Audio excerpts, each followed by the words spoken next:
For those with autism, life can be very lonely. You can feel quite isolated at times, and you just feel like a square peg trying to fit in a round hole.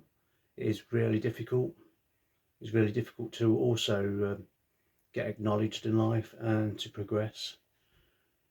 It's not all bad though, because people on the spectrum are the most unique, creative, out of the box thinking and talented individuals in the world. And there is a place out there for you. You have talents that you don't even realise that you've got. Unfortunately, the world's set up in a way where there's like a loop, a social loop, social conformity. It's like a wheel. And people, in order to have success in life, you have to look a certain way, act a certain way, and be completely in line with social conformity, which is something that a lot of people with autism are not good at.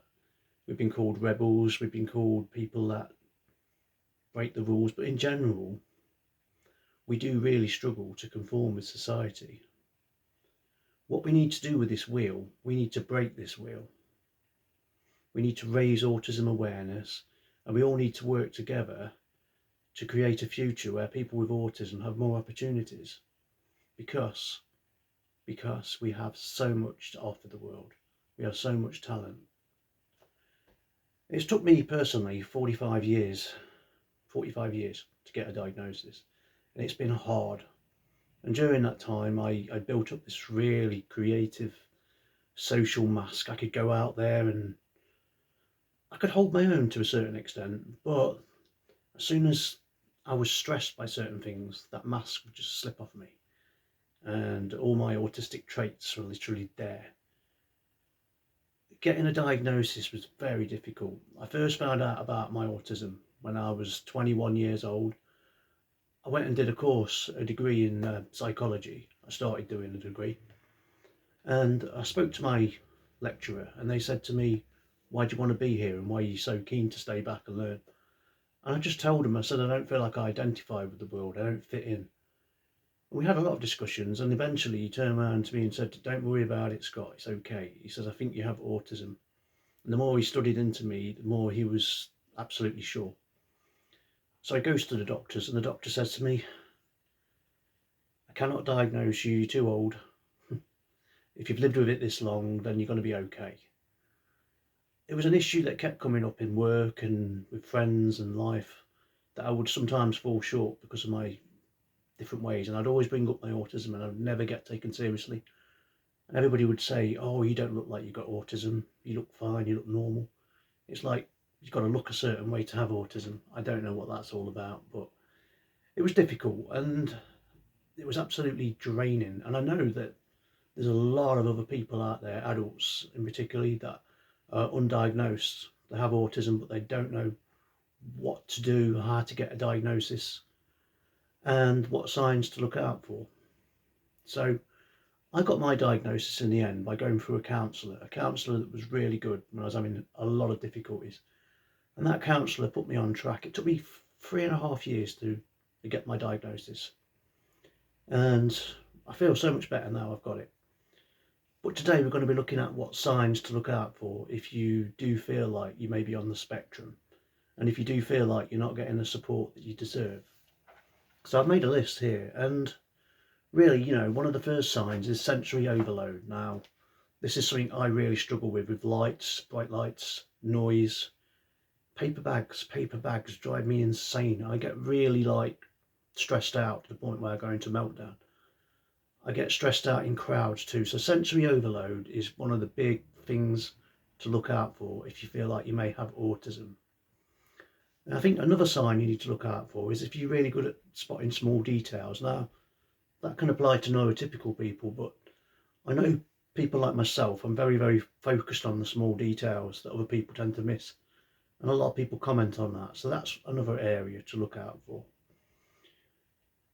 I think the third thing is really, I tend to struggle, and a lot of people with autism struggle with things that others don't, like social interactions. Social interactions and small talk, an absolute nightmare. Not just things like that, but it's just there's quite a lot of other things that I'm going to be going through in other videos to look out for. These all identify traits of autism. Special interests. Now, for me as a kid, I was obsessed with football stats. I loved my football stats more than the game. I was obsessed with Formula One stats, and I was obsessed with Star Wars. And I used to bore people to death with these subjects because I didn't seem to be able to do small talk. So that is another sign to look out for. One of the signs that when I was looking at, and it really resonated with me, was the fact that we tend to lose a lot of friends. And I know in my circumstance, this can be my own doing to a certain extent, and it's related to my autism. I get so hyper-focused with just trying to function in society, just trying to deal with all the stimuli of the outside world, that sometimes I retreat to my own world and I don't really give enough attention to the people that I care about the most, like my friends, partners in the past, even my own kids. Sometimes I tend to be a little bit out of it because I'm so overstimulated by everything that's going on. I could leave it 2 or 3 days sometimes before I contact somebody. That is another sign to look out for. Highly sensitive.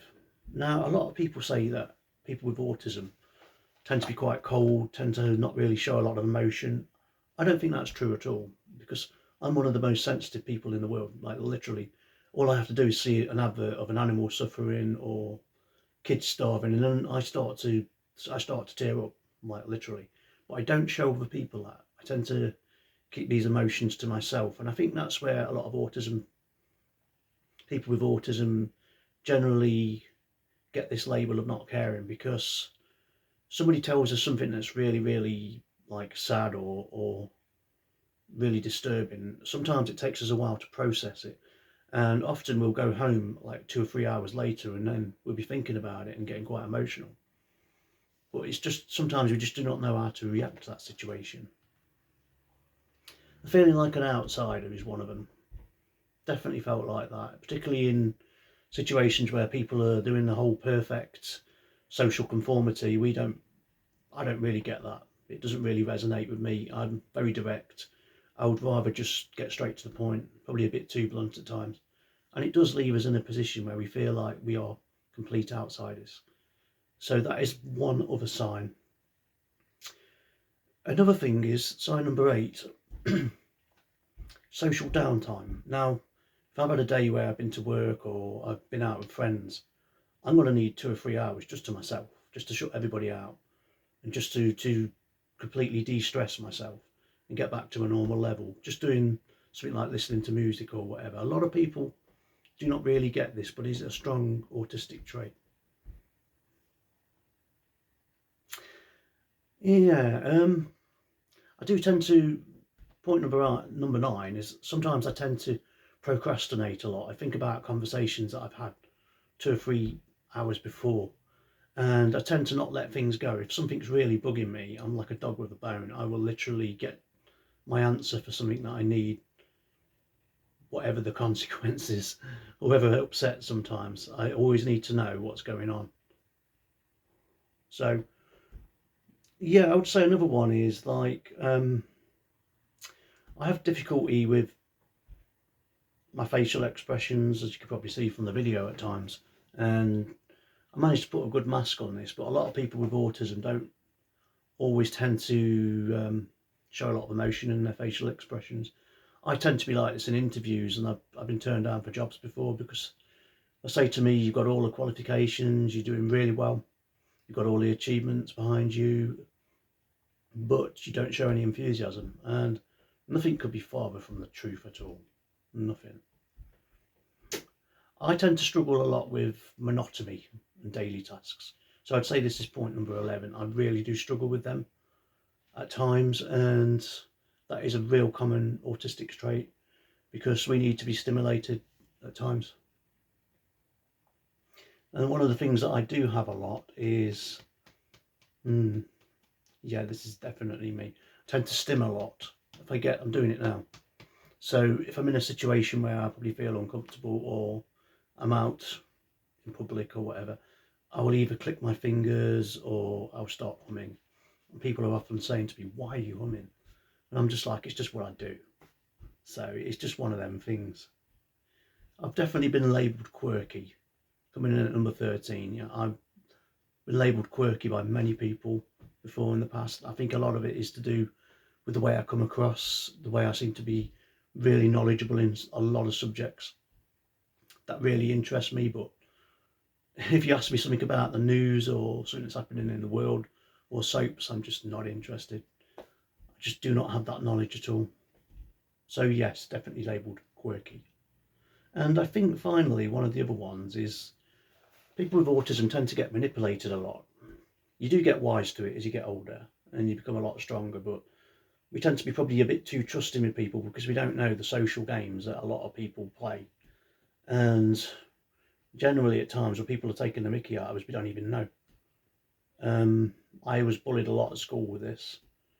And if you do show a lot of these signs, it's always good to talk to your doctor about it, or if not, just get a counsellor and go through the difficulties that you're having. Ask them to put your name forward. There's a lot of people out there with that are undiagnosed at the moment, and it is really tough. And when you do get diagnosed, it would just answer so many questions. It will answer so many questions. It is not a bad thing at all. What I intend to do now is, now I've had my diagnosis, I've had 27 years of very, very difficult times, to say the least. It's almost broke me on many occasions, but you just keep going, don't you? And you learn to become stronger and to mask better. But what I feel like we need to be pushing in the world, and this is something I'm going to be fighting myself, and I hope you join me in this battle, is better autism acceptance and awareness, both in workplaces, schools, and just in life in general. So I've got a group, it's called the Autism Action Group. If you look on the comments below in my description, you will see a link to that. If you feel like joining that, join it, that'd be great. And if we all work together, hopefully we can raise better understanding and acceptance of people with autism. My vision is, my dream is, for there to be jobs out there eventually that are autism friendly, and for more opportunities to be given for people with autism. But if we just sit on our hands, then things are never going to develop. What we have to do is we have to talk to diversity groups. We have to keep pushing. We have to keep pushing for acceptance, for more help out there, really. Not so much help in not so much help in the sense that we can't cope. It's in the sense that we just need the right environment to thrive, and we need the opportunities. So if you've enjoyed the video today, please do subscribe. I'll be bringing more content out soon, and I'll be looking at different ways as to how we can tackle discrimination in society, in schools, in the workplace, for people that do have autism, and also trying to get a better support network. So thanks for viewing today. I just leave you with this one thing: do not ever doubt yourself. Do not ever let anybody put you down. You're amazing just the way you are. Be 100% original. Let all those things that make you you, yourself, all those different skills, let them let them come to the forefront of your life, and let them dominate you.